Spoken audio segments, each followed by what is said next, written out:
चलो पूरा फोकस यहाँ पे करते हैं अपना। ये हमारे पास एक क्वेश्चन है जो कि आपके एनसीईआरटी बुक के न्यूमेरिकल क्वेश्चन अंकित प्रश्न में से है।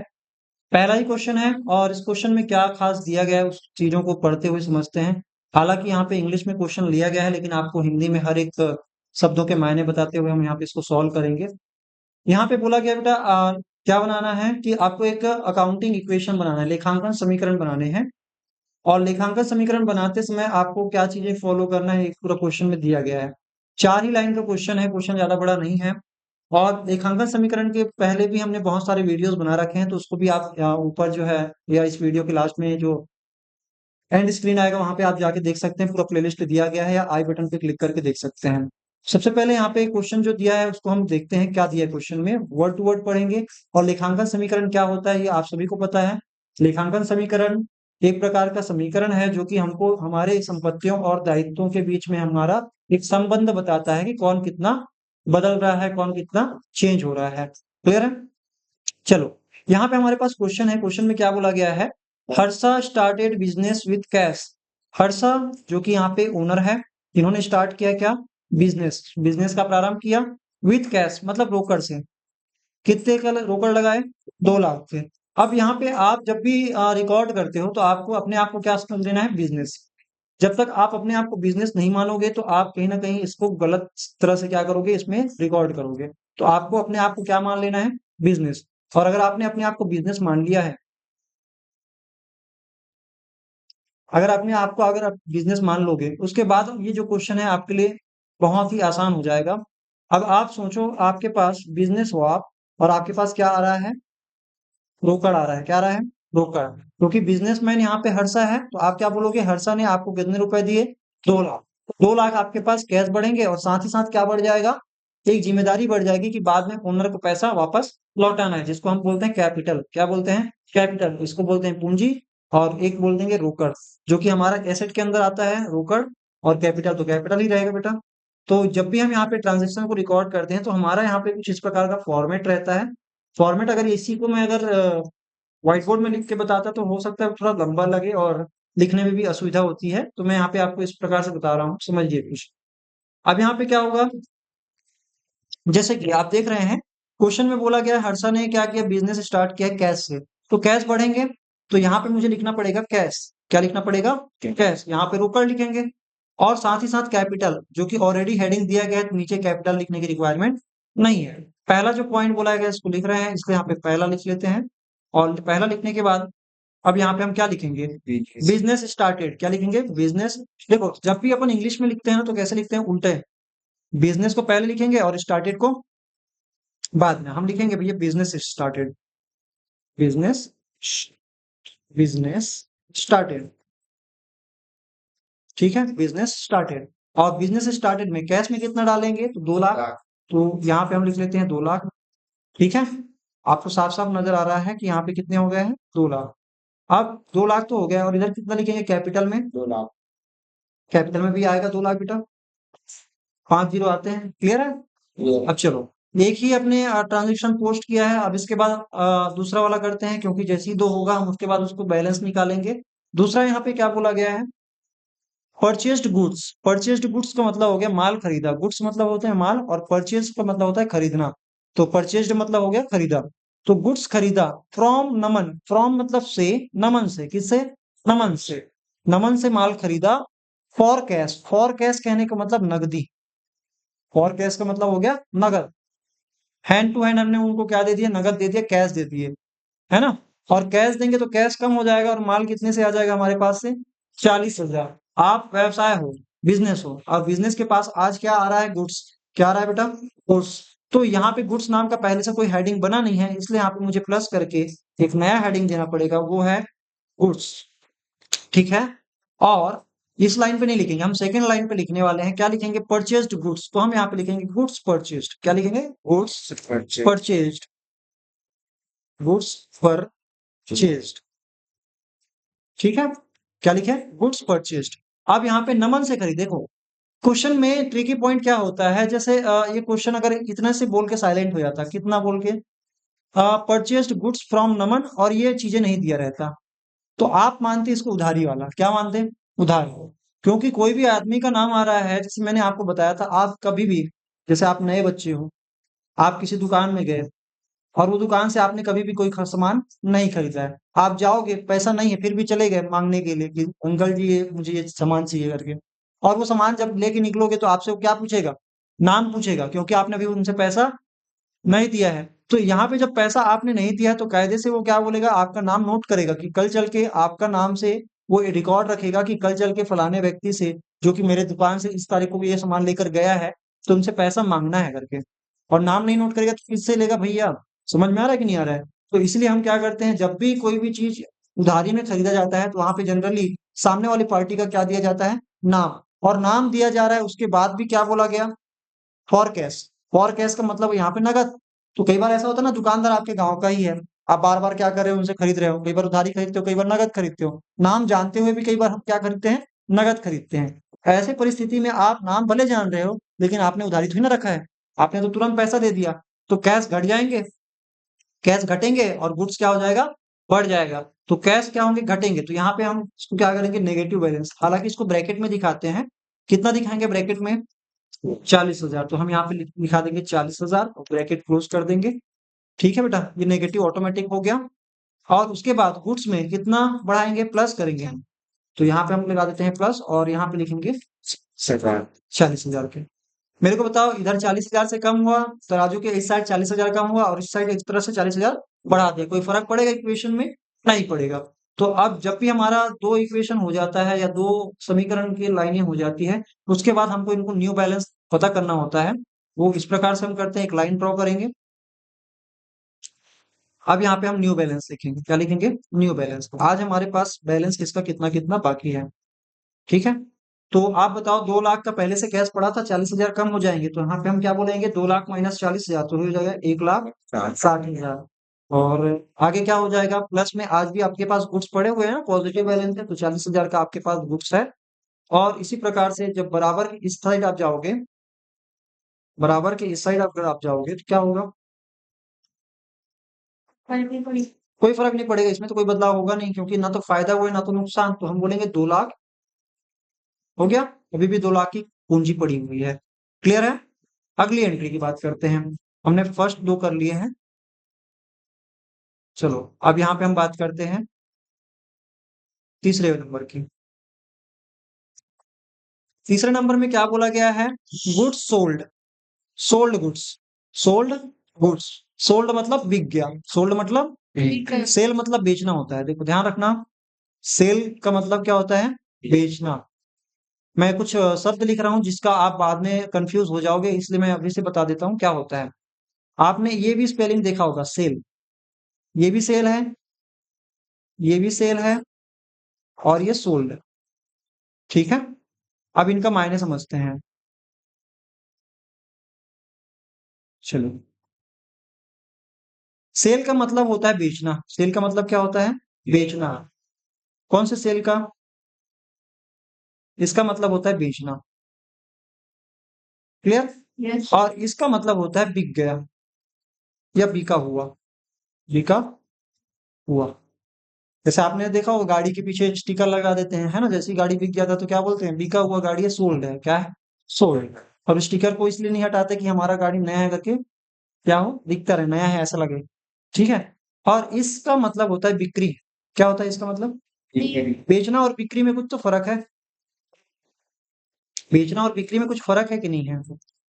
बिक्री एक प्रक्रिया है बेटा। बिक्री क्या है? प्रक्रिया। और ये एक्शन है। ये क्या है? एक्शन। मतलब बेचना, और बेचना की जो प्रक्रिया है उसको हम बोलते हैं बिक्री करना। क्या करना? बिक्री करना। जैसे हम क्या बोलते हैं कि इतने की बिक्री हो गई, जैसे मैं बोलूंगा 2,000 का मैंने बेच दिया, तो ये क्या हो गया? सोल्ड। क्या हो गया? लेकिन बिक्री कितने की हुई? तो मैं बोलूंगा 2,000। तो बिक्री एक प्रकार से क्या बता रहा है? सेल क्या बता रहा है? कि इतने रुपए का था, जो कि बिक गया। जो कि बिक गया। सेल मतलब बेचना। जब तक बेचे नहीं थे तो वो क्या था? बिका नहीं था। तो वो क्या था? आप बिक गया तो उसको बोलेंगे सोल्ड। और जब सोल्ड हो गया तो कितने का? तो बोलेंगे 2,000 की। तो मेरी बिक्री कितने की हुई? 2,000। तो यहाँ पे जो अमाउंट बता रहे हैं वो क्या बता रहा है? बिक्री है, सेल है, सेल प्राइस। समझ में आ रहा है? सेल मतलब बेचना, सोल्ड मतलब बिका हुआ। तो कभी भी आप इन शब्दों में कंफ्यूज नहीं होना, आगे चल के इसमें आपको ऐसे तो नहीं आना चाहिए कंफ्यूजन, लेकिन क्या पता कई सारे बच्चे ऐसे हैं जिनको इतना भी समझ में नहीं आता है। ठीक है, चलो इसको हम मिटा देते हैं, इरेज कर देते बेटा। अब आगे बात करते हैं, इस क्वेश्चन में क्या बोला गया है कि हमारे पास से जो गुड्स है वो क्या हो गए हैं, बिक गए हैं। क्या हो गए हैं, बिक गए हैं। तो सोल्ड गुड्स टू भानु, किसको, भानु को। कॉस्टिंग, कॉस्टिंग मतलब लागत, इसके बारे में हमने पहले बता रखा है। कॉस्टिंग मतलब लागत। मुझे जो खरीद के पड़ी थी, मैं कौन, बिजनेस, जो कि मैंने 40,000 का माल खरीदा था, उस 40,000 में से 10,000 का ऐसा सामान है जिसको मैंने कितने में बेच दिया। सर आपने तो बोले कि फायदे को कोई भी दुकानदार बताते नहीं है, तो ये क्यों बता रहे हैं। अकाउंटेंट हो आप, क्या हो, अकाउंटेंट। तो आपको सारा कुछ रिकॉर्ड पता रहता है कि कौन सा सामान कितने का है, तभी तो सही सही रिकॉर्डिंग करोगे ना। तो आपको पता चलेगा कि कितने का मटेरियल था और कितने में बिक गया। तो जनरली बेटा कोई भी बिजनेसमैन क्या करता है, अपने अकाउंटेंट को सारी डिटेल्स देता है ताकि वो सही सही क्या कर सके, रिकॉर्ड कर सके। आम जो पब्लिक है, जो कि कस्टमर है, उनको कभी भी पता नहीं चलेगा कि वो 10,000 का मटेरियल है। वो तो डायरेक्टली क्या बोलेगा, भैया ये आपको 12,000 रुपए का पड़ेगा, और 12,000 में पैसे में क्या कर देगा, पे करके बेच देगा। तो यहाँ पे 12,000 कैश आएगा। लेकिन अभी आया है क्या, इन्होंने भानु का नाम लिया। किसका नाम लिया, अभी जो थोड़ी देर पहले मैंने ये बात आपसे की थी, किया था कि जब भी कोई आदमी का नाम आता है तो क्या बोलते हैं, उधारी में है। किसमें है, उधारी में। मतलब भानु ने उधारी में खरीदा, भानु ने किस में खरीदा, उधारी में। और उधारी में खरीदा तो कितने का खरीदा, 12,000 का। मतलब कल चल के भानु से मैं जो पैसा लूंगा वो 12,000 लूंगा, तो मेरा हक कितने का बन रहा है, 12,000। लेकिन चीज कितने का गायब हो रहा है, तो इसका मतलब मेरी चीजें सस्ती है और उसको मैं महंगे में बेच रहा हूँ। मतलब मैं कम की चीज को महंगे में बेच रहा हूँ, मुझे क्या होगा, लाभ। क्या होगा, लाभ। और मैं कौन, बिजनेस। अपने आप को हमेशा क्या बोलना, बिजनेस। अब बिजनेस जो भी लाभ कमाता है, किसके लिए कमाता है, बिजनेसमैन के लिए, ओनर के लिए। तो बताओ बेटा, यहाँ पे पैसा आ जाता तो यहाँ पे मैं अमाउंट डाल देता डायरेक्टली 12,000। नहीं आया है, नहीं आया है, इसलिए यहाँ पे एक नया नाम क्रिएट करूंगा, भानु का, जो कि मेरे लिए एक प्रकार से क्या कहलाता है, डेटर्स कहलाते हैं। क्या कहलाते हैं, जिसको हम देनदार बोलते हैं। क्या बोलते हैं, देनदार। देनदार वो व्यक्ति होता है जिनसे हमको बाद में पैसे मिलेंगे या सेवाएं मिलेंगी। समझ में आ रहा है। तो यहाँ पे मैं भानु का नाम पता है ना, नाम पता नहीं रहता तो मैं भानु करके वहां पे क्या लिख देता, देनदार लिखता। क्या लिखता, देनदार या डेटर्स लिखता। क्लियर। चलो अब यहाँ पे थर्ड वाले में हम लिख देंगे 3, और यहाँ पे क्या लिखेंगे, गुड्स सोल्ड। क्या लिखेंगे, गुड्स, गुड्स सोल्ड, माल बेचा, goods sold on credit, goods sold on credit. देखो गुड्स सोल्ड बस लिखोगे, इसका मतलब ये हो जाता है कि आपने माल बेचा और कैश में बेचा। लेकिन वहां पे अज्यूम नहीं करना बेटा, मान के नहीं चलना है। अगर आप ये नहीं लिखोगे, क्या नहीं लिखोगे, गुड्स सोल्ड बस लिख दिए, इसका मतलब सामने वाला क्या समझेगा, नगद में बेच दिए। किसमें बेच दिए, नगद में। और ऑन क्रेडिट लिखने का मतलब क्या हो गया कि आपने उसको उधारी में बेचा। तो जब भी उधारी में बेचते तो वहां पे साफ साफ लिखा होना चाहिए कि आपने उधार माल बेचा। समझ में आया। और कुछ ना बोले तो हम तो मानते ही हैं कि कैश में बेचा गया है। तो यहाँ पे हम क्या करेंगे, बताओ कैश बढ़ा क्या इसमें, नहीं कैश नहीं बढ़ा, लेकिन एक हक बढ़ गया।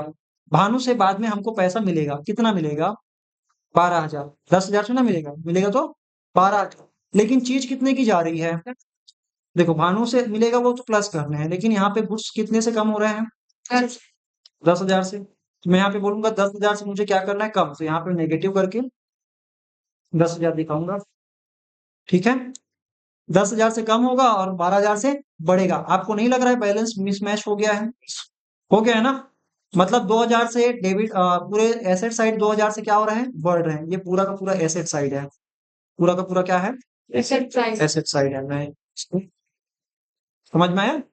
तो ये पूरा का पूरा एसेट साइड है। एसेट साइड क्या देखो, संपत्ति पक्ष में आपने देखा कि 10,000 से कम और 12,000 से बढ़ रहा है, इसका मतलब 2,000 से इस साइड क्या हो रहा है, बढ़ रहे हैं। तो इधर बढ़ रहा है और कुछ चीज इधर और घट नहीं रहा है, जो कि बैलेंस को क्या कर दे, मैच कर दे। तो बैलेंस मैच करने के लिए अगले साइड मुझे क्या करना पड़ेगा, 2,000 से फालतू में डालना पड़ेगा, और यही तो है लाभ। ये क्या है, लाभ। जब भी लाभ होगा तो कैपिटल बढ़ेगा, और ये मैंने बताया भी है आपको कि कैपिटल कब कब बढ़ता है, जब जब फर्म को या बिजनेस को क्या होता है, लाभ होता है। और ये लाभ कमाता ही बिजनेसमैन के लिए, इसलिए उनके खाते में क्या कर देते हैं, जमा करते हैं। खाते में क्या करते हैं, जमा करते हैं। क्लियर। चलो तो यहाँ पे हमारा हो गया। अब न्यू बैलेंस क्या बचेगा बेटा मेरे पास, न्यू बैलेंस मैं लिख देता हूँ, न्यू बैलेंस। तो बताओ यहाँ पे तो कोई बदलाव आया नहीं, तो 1,60,000 आज भी है, ठीक है। और प्लस करके क्या मेरे माल पूरे खत्म हो गए क्या ना, अभी भी पॉजिटिव बैलेंस है, और वो कितना है 30,000। 30,000 का आज भी कुछ पड़ा हुआ है, और एक एसेट आ गया जो कि भानु के नाम पे है, वो भानु 12,000 से मिलेगा। और देखोगे बराबर के इस साइड, बराबर के इस साइड क्या हो गया, 2 लाख तो था, और उसमें 2,000 और ऐड हो गए। समझ में आया, कितने हो गए, 2,00,000 2,000। क्लियर है। अब ऐसा करने से आपका ये देखो इधर का जो टोटल है, इधर का आप टोटल लगाओगे कितना हो गया, 1,60,000 प्लस 30,000 प्लस 12,000 करोगे, 2,02,000 ही होंगे। समझ में आ रहा है ना। तो आपका हर समय जब भी आप न्यू बैलेंस बनाओ तो उसके टाइम पे आपको मैच करते हुए देखना है, शुरुआत में आपकी प्रैक्टिस लगेगी बेटा। अब चौथे नंबर पे क्या बोला गया है, बॉट फर्नीचर। बॉट मतलब देखो बाय, सर अभी हमने सेल की बात की, अब बॉट आ गया। बॉट मतलब क्या होता है, खरीदा। बॉट मतलब क्या होता है, खरीदा। बाय का मतलब होता है खरीदा, खरीदना। बाय का मतलब क्या होता है, खरीदना। तो बॉट का मतलब क्या होगा, खरीदा। देखो ये बाय होता है, बाय मतलब होता है खरीदना। कोई भी चीज को जब भी हम खरीदते हैं उसको हम क्या बोलते हैं, बाय। बाय कर रहे हैं, क्या कर रहे हैं, बाय। और इसका उल्टा क्या होता है, सेल। तो बाय सेल होता है। अब हमने बोला खरीदना, और बॉट मतलब क्या होता है, सेकंड फॉर्म है खरीदा। क्या बोलेंगे, देखो ये कहानी हो चुकी है ना, सारा कुछ हो चुका है, आपको शाम को पता चल रहा है पूरा रिकॉर्ड होने के बाद कि हमने क्या खरीदा है, माल खरीदा है। पास्ट टेंस चल रही बात, हालांकि मैं टेंस नहीं पढ़ा रहा हूँ। बॉट मतलब हो गया खरीदा, क्या खरीदा, फर्नीचर। फर्नीचर की स्पेलिंग ध्यान रखो, फर्नीचर खरीदा, क्या खरीदा, फर्नीचर खरीदा ऑन क्रेडिट। ऑन क्रेडिट मतलब उधार, उधार में खरीदे। अब देखो जब आपने उधार में खरीदा तो आपके कैश ना तो बढ़ेंगे ना तो कम होंगे, लेकिन एक चीज आ जाएगा, वो क्या चीज है, फर्नीचर। तो यहाँ पे कोई भी पहले से हेडिंग है क्या, संपत्ति बेटा फर्नीचर। तो कोई भी चीज हमारे पास आ रहा है और उसका अपन उपयोग करेंगे या उनको बेचेंगे तो वो हमारे लिए एसेट है, यहाँ पे हम बोलेंगे प्लस करके एक नया नाम क्रिएट करेंगे, फर्नीचर। फर्नीचर, ठीक है, समझ में आया। अब यहाँ पे हम क्या लिखेंगे, यहाँ पे बैलेंस लिखेंगे, लेकिन इसके लिए पहले यहाँ पे लिख देते हैं क्या, फर्नीचर परचेज्ड, या furniture purchase on credit. Furniture bought, furniture भी लिख सकते हो, फर्नीचर बॉट ऑन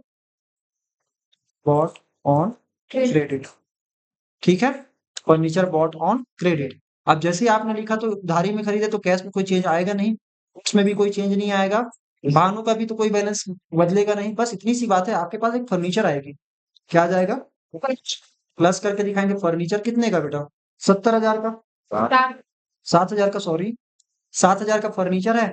अब बताओ इधर की कोई चीज घट नहीं रही है, सिर्फ बढ़ रही इधर, तो अगले साइड में कुछ चीज बढ़ानी है, लेकिन ये फायदा हुआ है क्या, नहीं। फायदा होता है तो कैपिटल बढ़ता है, इसका मतलब एक दायित्व तो क्रिएट हो गया, एक लायबिलिटी जनरेट हो गई, और वो क्या नाम से है, कुछ नाम बताया क्या, जैसे भानु का बताए थे, इस बार भानु वानु कुछ बताया नहीं, तो हम यहाँ पे बोलेंगे क्रेडिटर। क्या बोलेंगे, क्रेडिटर। तो यहाँ पे हम बोल देते हैं क्रेडिटर। क्या बोलेंगे, वो व्यक्ति जिन्होंने हमको क्या किया, उधार में कोई भी सामान बेचा है उसको हम बोलते हैं क्रेडिटर। आप क्रेडिटर कितने के हैं, जितने के आपने माल खरीदा या कोई भी चीज खरीदते हो उतने से ही क्या होगा, क्रेडिटर का बैलेंस बढ़ेगा। समझ में आ रहा है कि नहीं आ रहा है, क्लियर है। चलो अब इसके बाद आपको फिर से क्या लिखना पड़ेगा, न्यू बैलेंस। और इतना करने के बाद आपका ये जो क्वेश्चन है कंप्लीट हो जाता है।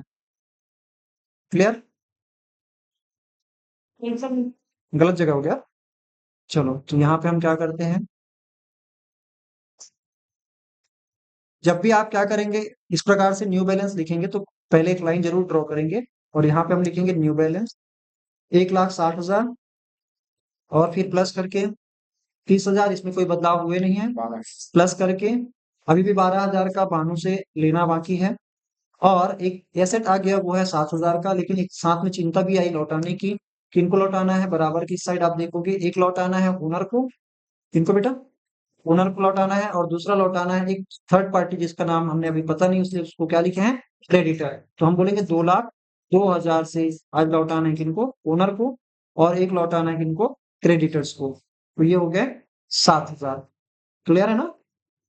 ऐसा करने के बाद आपका ये क्वेश्चन जो है कंप्लीट होता है, ठीक है। और जैसे ही कंप्लीट होता है आप इसको क्या करेंगे, दोबारा से नीचे एक लाइन ड्रॉ कर देंगे, अभी फिलहाल के लिए मैं यहाँ पे लाइन ड्रॉ नहीं कर रहा हूँ। समझ गए ना? इस प्रकार से इतनी एंट्री आपकी होगी और क्वेश्चन छोटा था इसलिए इतने में खत्म हो गया, नहीं तो ये और आगे चलता। समझ में आ रहा है?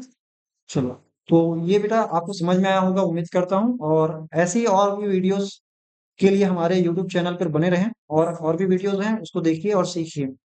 मिलते हैं नेक्स्ट वीडियो में, तब तक के लिए धन्यवाद।